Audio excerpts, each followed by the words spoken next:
무더위가 절정에 이르는 8월이 되면 조국 광복을 위해 희생한 순국 선열들을 떠올리게 되는데요. 올해는 광복 79주년을 맞아 한층 더 광복의 의미를 되새기게 됩니다.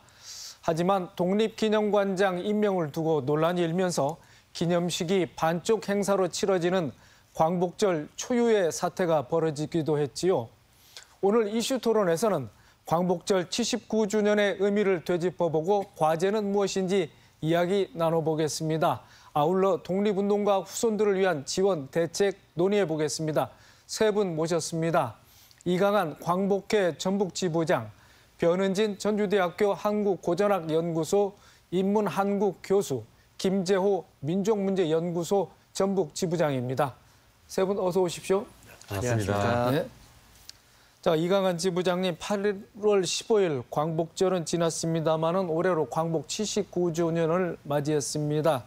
자, 어떤 소회가 드시는지요? 먼저 말씀 들어보겠습니다. 원래 광복절은 빼앗긴 나라를 되찾았기에 기쁜 날이고 앞으로 자유로운 나라에서 어떻게 꿈꾸며 살아가야 할까를 기대하는 날인데요. 이번 79주년 광복절에는 참 있어서는 안 되는 일이 일어나서 매우 착잡하게 보냈습니다. 네. 자, 이번 광복절과 관련해서 독립운동 단체들과 정부가 기념식을 따로 개최하는 참 반쪽짜리 행사가 됐습니다. 자, 안타까운 심정이실 텐데 왜 이런 일이 벌어졌다고 보시는지요? 거의 이번 일의 가장 근접한 직접적인 원인은 독립기념관장의 임명과 관련된 건입니다. 독립기념관은 우리 민족이 살아오면서 있었던 순환의 역사를 기록하고 교육하고 공부하는 공간, 민족의 바른 역사를 인식하게 하는 공간으로 국민들이 성금을 모아서 만들어놓은 아주 성스러운 곳이고, 지금까지는 독립운동가 또는 독립운동가의 직계 후손 또는 우리 역사를 바르게 공부하신 학자들이 기념관장을 해왔는데, 해서는 안 되는 사람이 기념관장에 임명이 되었습니다. 무슨 뜻이냐면 이 사람들은 우리나라의 일본 식민지를 정당화하다고 한 쪽으로 사고를 가진 사람들. 이번에 임명된 사람은 면접 시험에서 일제 당시에 우리 국민들은 일본의 국민이었다라고 주장한 사람입니다. 우리나라의 독립운동이나 우리 국민들의 생각은 다 부정하고 그때가 일본의 국민이었다고 주장하는 사람. 밖에서는 취임 반대 운동을 하고 있는데 취임사에서 독립운동사를 더 발굴하고 연구하겠다는 게 아니라 친일 반민족 행위자의 행적이 과하게 되어 있으니 재평가해야 되겠다라고 얘기를 하는 이런 사람이 독립기념관장이 돼서 독립기념관의 역사를, 우리나라 역사를 왜곡하고 부정하고 친일 행위로 이어가게 될 게 눈에 보이게 행동으로 보여줬기 때문에 이런 사람은 안 된다고 반대를 했고, 그것을 의사를 청와대에다가 전달을 했는데 청와대에서 들어주지 않으니까 그러면 본 기념식장에 가게 되면 분란이 생긴다. 예를 들어서 여러 가지 예상되는 문제들 때문에 우리는 따로 하겠다 해서 나누어져서 기념행사를 하게 되었습니다. 이것의 가장 큰 기조가 단순히 독립기념관장 하나의 문제가 아니라 현 정부가 들어서서 지금까지 펴온 외교 정책에서 일본의 종속적인 관계를 가져온 것, 그다음에 홍범도 장군 동상 철거 문제, 독도가 분쟁 지역이라고 하는 문제, 사도 광산 문제 등 일련의 행위들이 전부 이어져 왔고, 또 이 독립운동 관련 우리 역사를 관장하는 기관은 단체장들이 이미 이 사람들로 다 교체가 돼서 역사를 왜곡하고 변형시키는 준비가 되어 있는데 마지막 주자가 독립기념관장에 왔기 때문에 그동안에 참아왔던 것들을 이제 이거 도저히 더는 안 되겠다 해서 일어난 알겠습니다. 현상이었습니다. 네. 자, 지부장으로서 광복회를 수년 동안 이끌어오면서 정부와의 대책 관계에 대해서 좀 안타까운 심정을 토로하고 계시는데 더 자세한 내용은 더 시간이 가면서 알아보도록 하고요. 자, 변은진 교수님, 자, 우리 이강한 지부장께서 말씀하신 대로 신임 독립기념관장의 뉴라이트 사관이 논란이 됐는데, 자, 뉴라이트라고 불리는 인사들, 우리의 독립운동사, 또 8.15 광복을 어떠한 시각으로 바라보고 있는지 어떻게 분석을 하실 수 있겠습니까? 뭐 조금 이제 지금 전체적인 말씀을 해주셨으니까 조금 구체적인 제가 이제 근거를 가지고 조금 말씀을 드리는 게 좋겠다는 생각이 드는데요. 아마 이제 뉴라이트라고 하면은 몇 년 전에 한 4, 5년 전에 반일 종족주의라는 책 혹시 기억하시는지 모르겠습니다. 한창 막 베스트셀러도 되고 이랬었는데 예, 그 책을 쓴 이제 이영훈 교수라고 아마 다들 이름이 알려져 있습니다. 근데 그 반일 종족주의를 보면은 거기에 이제 한국의 독립운동, 이 독립운동, 항일운동을 했던 그 기조가 되는 민족 정신, 민족주의 이것을 어떻게 표현하고 있냐면은 이거는 기본적으로 샤머니즘이다. 그러니까 비하를 하는 거죠. 샤머니즘이라고 저 옛날 원시 고대 사회의 샤머니즘으로 비하를 시키고 있고 또 그 마찬가지로 그 뉴라이트가 한 20여 년 전에 이제 2000년대 이후에 나오기 시작했는데 그때 우리 역사를 근현대사를 썼던 대한민국 그 이야기 이영훈 교수의 2007년인가 나왔는데요. 그 책을 보면은 우리 민족이 독자적인 힘으로 무력으로 자주적으로 싸운 것은 3.1운동 직후인 1920년 딱 한 해였다. 이렇게 서술이 돼 있습니다. 우리가 잘 아는 청산리 전투, 봉오동 전투 그 얘기를 하는 거죠. 그 외에는 자주적으로 한 게 아니라고 보고 있습니다. 그리고 이제 8.15 해방 같은 경우에 이제 구체적으로 제가 그 대한민국 이야기 거기 이제 이렇게 아예 적혀 있습니다. 우리 민족은 아시아와 태평양의 헤게모니를 두고 일본이 미국과 벌인 전쟁 덕분에 미국에 의해 해방되었다. 이렇게 서술돼 있습니다. 그러니까 이 말은 뭐냐 하면은 만약에 너무나 고맙게도 일본이 미국과 전쟁을 해주지 않았으면은 그 덕분에 우리가 해방될 수 없었다는 얘기죠. 그리고 우리는 독립을 꿈꿀 수도 없었다. 그래서 이제 그 얘기는 뭐냐면 또 더 나가면 일본이 침략 전쟁을 해줬기 때문에 그 덕분에 우리가 해방이 된 거니까 사실은 독립운동에 참가했던 거기에 반대해서 전쟁에 반대해서 반전운동을 하고 반일운동을 하고 그랬던 분들은 반대로 평가가 절하가 되는 것이고 거꾸로 거기에 예컨대 일본의 전쟁에 참전했던 사람들 또 거기에서 장교로 갔던 사람들 이런 우리 흔히 이제 친일파라고 부릅니다. 그 사람들은 얼마든지 올라갈 수 있는 그런 베이스가 깔려 있는 거죠. 이러한 역사 인식 속에서는. 자, 김재호 지부장님. 자, 그런가 하면 일부 우리 독립운동가에 관한 그 논란도 있습니다. 이제 홍범도 장군, 약산 김원봉에 대한 서운 논란이 있었고요. 자, 정읍 출신의 백정기 선생은 무정부주의자로 알려져 있습니다만은 서운을 수여받았습니다. 자, 뭐 이런 게 일련의 일들이 뭐 사상과 이념 때문에 벌어지는 논란인데, 자, 민족 문제를 오랫동안 연구해 오신 분으로서 어떤 생각이 드십니까? 엄밀하게 말하면은 이런 이념이나 사상의 논란이 있는 것이 아니라 논란을 부추기는 세력 그리고 현실적으로 그 속에서 이득을 얻는 세력이 있다고 보는 것이 타당하다고 봅니다. 사실 당시의 일제 지배하의 독립운동 방략은 한 가지 방향으로만 진행된 게 아닙니다. 독립운동 했던 사람들은 사상적 측면에서 보면은 민족주의자도 있을 수 있고 사회주의자, 공산주의자, 무정부주의자 다양할 거 아닙니까? 근데 이분들의 공통점이 또 하나 있어요. 그런데 뭐냐면은 조국의 독립을 위해서 싸웠다는 겁니다. 지금 우리가 문제 삼고자 하는 것은 일제강점기에 조국의 독립을 위해서 싸웠던 그 다양한 스펙트럼 이것들을 해방 이후에 분단과 전쟁의 생체계로 만들어진 이념의 잣대로 들이대는 거죠. 이분들은 사실은 나라가 분단될지도 모르고 그렇지 않습니까? 그런데 해방 이후에 본인들의 실질적인 이득을 얻기 위해서 그리고 자신들의 범죄를 감추기 위해서 만든 그리고 격화된 그런 이념으로 해방 이전에 독립운동가들을 너는 이래서 안 되고 너는 이래서 안 되다 평가하는 것은 이건 있을 수 없는 일이라 그렇게 보는 것입니다.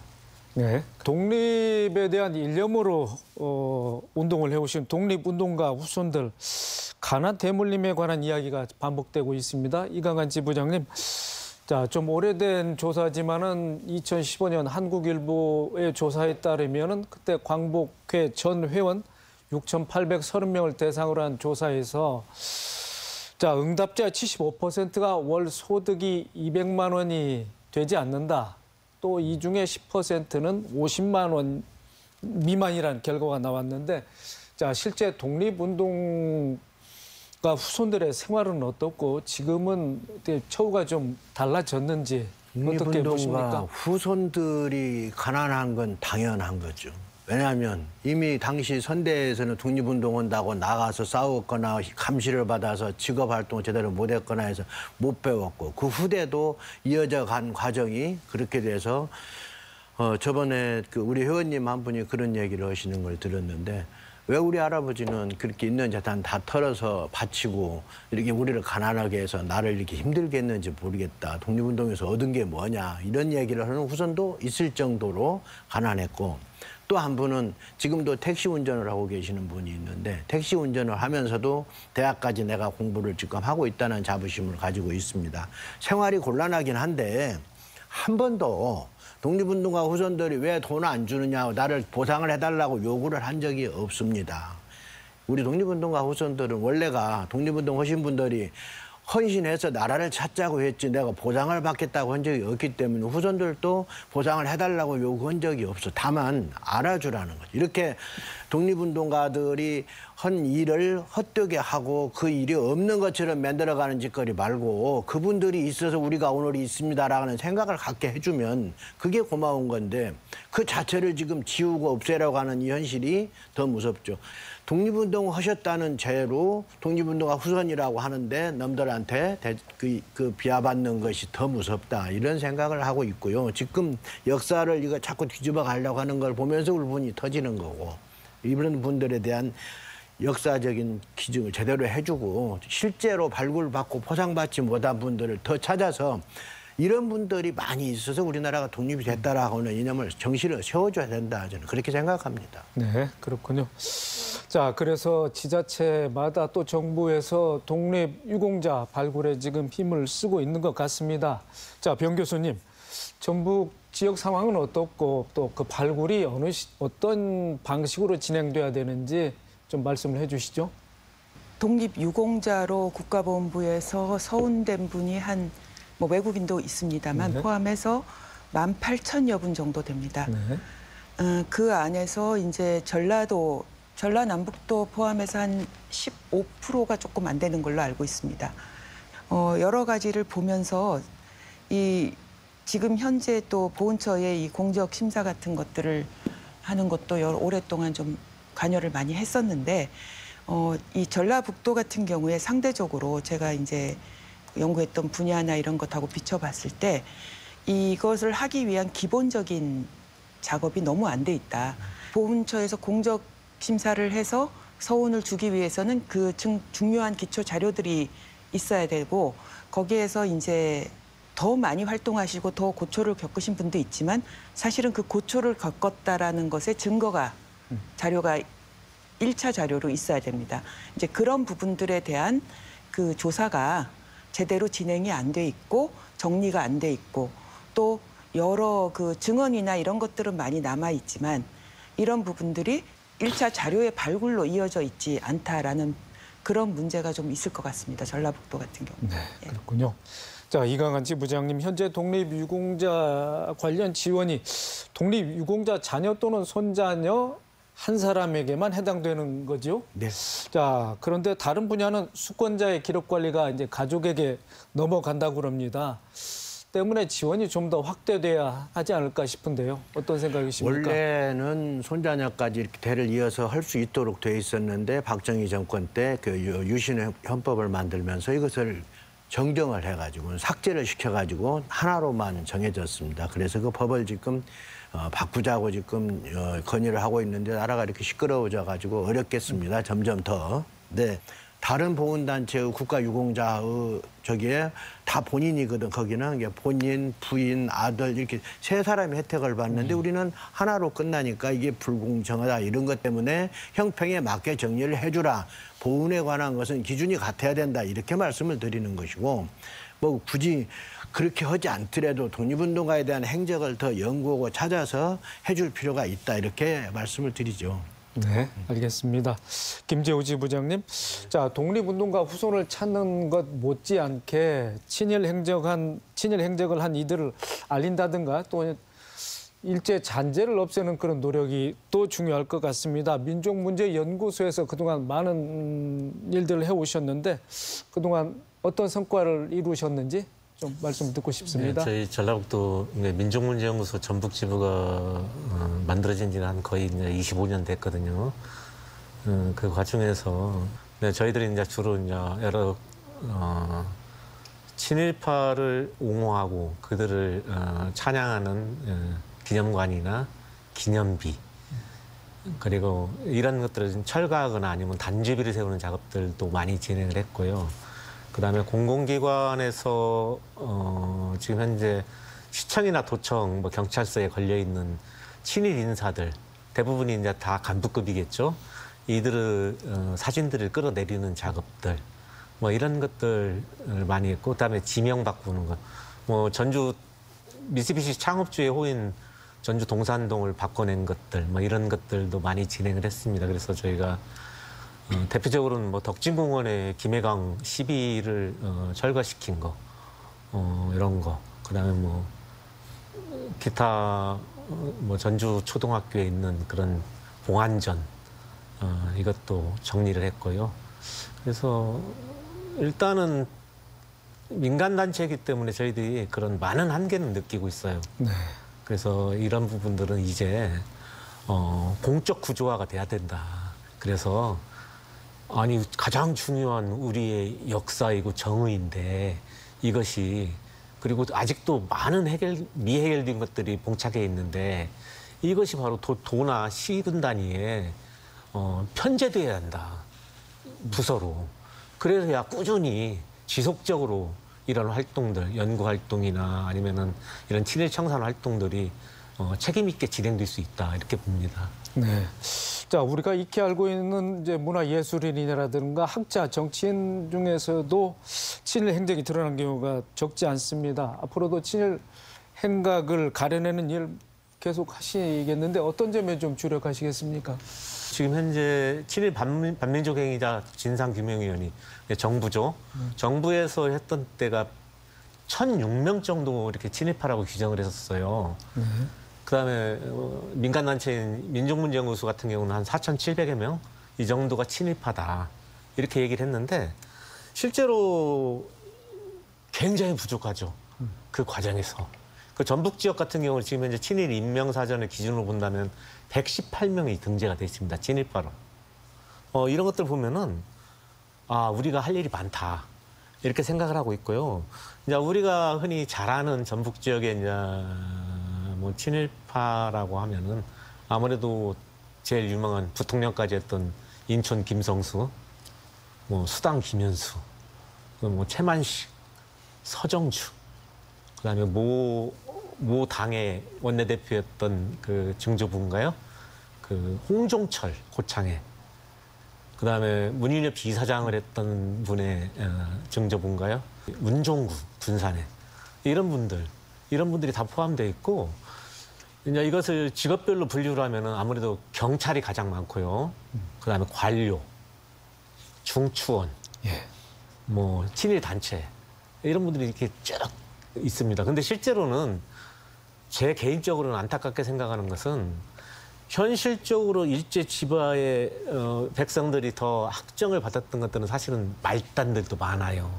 근데 이런 데에 대한 연구도 미진하고 지역에 있는 토 세력이나 아니면 친일 지주들 이들에 대한 것들도 연구가 미진하다 보니까 이들이 친일 인명사전에 등재해주지 않은 부분들 이런 것도 많습니다. 네. 예, 그래서 지금 현재 민족문제연구소에서는 지금 현재 친일 인명사전 4,700여 명이 등재되어 있는 이것을 개정해서 증보하는 작업을 지금 현재 진행 중에 있다고 말씀드리겠습니다. 네, 그렇군요. 자, 변은진 교수님, 일제강점기 말에 항일 비밀 결사 운동에 관한 연구에 주력해 온 걸로 알고 있습니다. 자, 전북 지역의 비밀 결사 운동이나 비밀 결사 단체에서 활동했던 분들 어떤 분들입니까? 그 일제 말기라고 하면 이제 전시 체제기라고 흔히 얘기하는 그 민족 말살기이기 때문에 겉으로 어떤 표면적인 단체가 합법적인 단체 같은 것들을 전혀 만들 수 없는, 그렇기 때문에 비합법적으로 결사 형태로밖에 할 수가 없던 시기였습니다. 그리고 또 그 시기는 지금 말씀하셨듯이 친일이라든가 이런 것들이 가장 극에 달했던 시기이기 때문에 어떤 민족운동이나 항일운동을 지도한다라는 것이 거의 불가능한, 국내에서는 그런 인사들도 개별적으로 다 흩어져 있었던 시기입니다. 그래서 이제 여기에 참여했던 사람들은 거의 뭐 그냥 자발적으로 청년, 학생 이런 층들이 제일 많고, 또 일본에 징용된 노동자, 그 대부분 청년층이죠. 제가 이제 한 바로는 거의 뭐 20대, 만약 20대, 30대, 뭐 10대도 있고요. 근데 이제 제가 그 비밀결사 일제 말기 하면서 그 전체 한 360개 결사 정도를 조사를 했는데, 국내 같은 경우에 이제 일본이 한 150개가 되고 국내가 한 200건 정도 됩니다.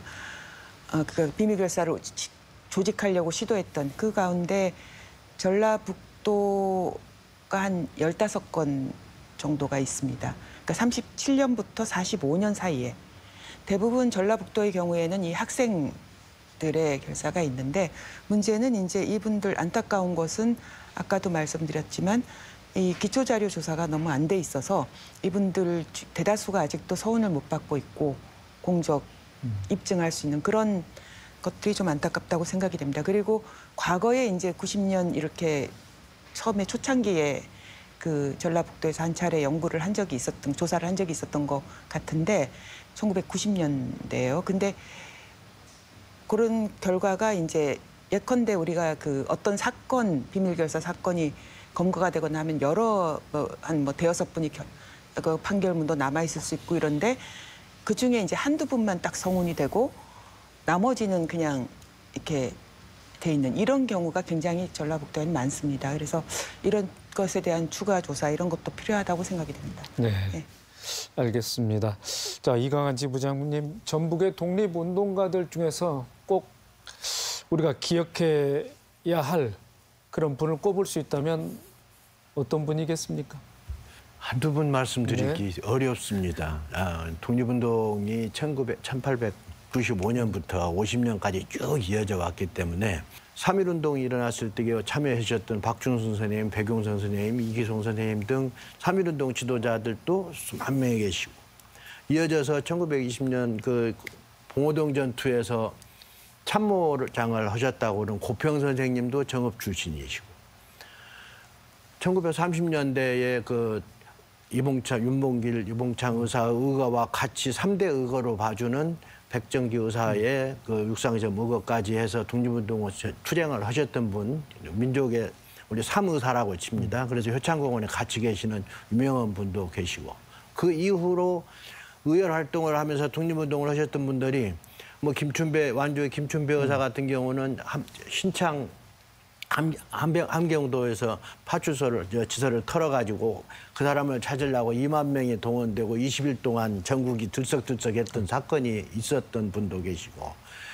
아까 그 변 선생님 말씀하셨는데 1940년대 학생들 독립운동이 광주 학생운동뿐만 아니라 전라북도에서 학생운동도 20년대부터 40년대까지 쭉 이어져 와서 독립운동을 하신 분들의 이야기가 쭉 끝을 모르게 이어가게 할 수 있고, 그것이 쭉 이어져 왔습니다. 우리 이종희 선생님 같은 경우는 광복군 지대장 되어가지고 독립군 그 광복군 지휘하시다가 귀국할 때 이게 부대를 해산하고 오라고 그래가지고 배에서 오시다 돌아가신 분도 계시고, 김구 선생님이 되게 서러워 울으신 분도 계시고, 그래서 이 독립군으로 활동하신 분, 광복군으로 하신 분, 이렇게 이름이 그냥 우리가 열거해서 알만한 분이 한 50분 돼서, 네. 그분들에 대한 기록은 지금 그냥 우리 전시관에다 지금 따로 모셔놓고 나머지를 더 정리를 하고 있습니다. 이게 네. 전라북도가 독립운동에 관해서는 굉장히